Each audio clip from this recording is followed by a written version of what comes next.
শেষমেশ আবিরের বিয়ে করে আমার সামনে হাজির হয়েছি। বাবা, আমি ওকে ভালোবাসি।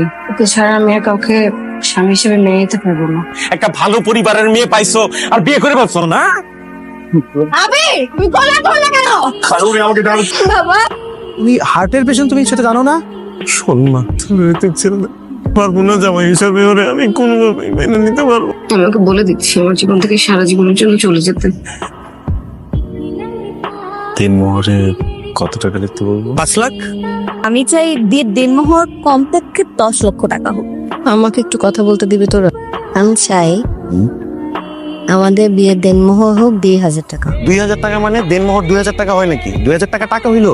দেখো, আমি জানি তোমার চাকরি হয়েছে, তুমি তো এখনো জয়েন করোনি। আর আমি জানি তোমার তখন ছেড়ে যাবে। 2,000 টাকা দেনমোহর না, সাথে একটা প্রমিসও ছিল। কি প্রমিস? প্রতিদিন 5 ওয়াক্ত নামাজ আদায় করতে হবে। জুম্মার নামাজ তো পড়েই, এভাবে প্রতিদিন 5 ওয়াক্ত ফরজ নামাজ আদায় করতে হবে।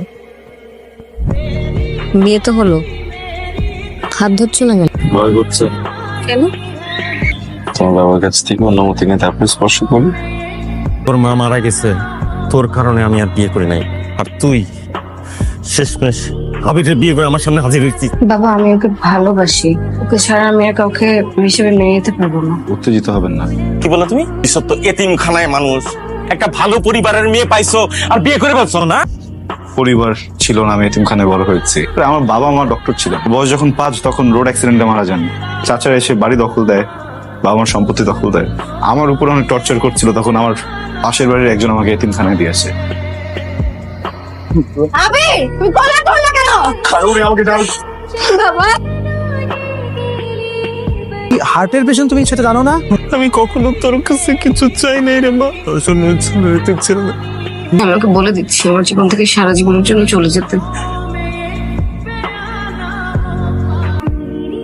জীবনে কষ্ট এটাই প্রথম এবং শেষ না, বহুত কষ্ট আসবে, বারবার কষ্ট আসবে, ওভারকাম করতে হবে।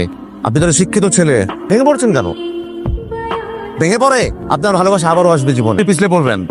ভালোবাসা না হলে জীবনে অন্য কোনো সমস্যা আসবে, আবারও পিছলে পড়বে, তাই বলে ভেঙে যাবেন?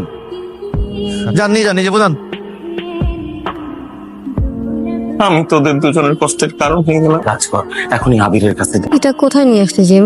এতিমখানা? হ্যাঁ, এতিমখানা।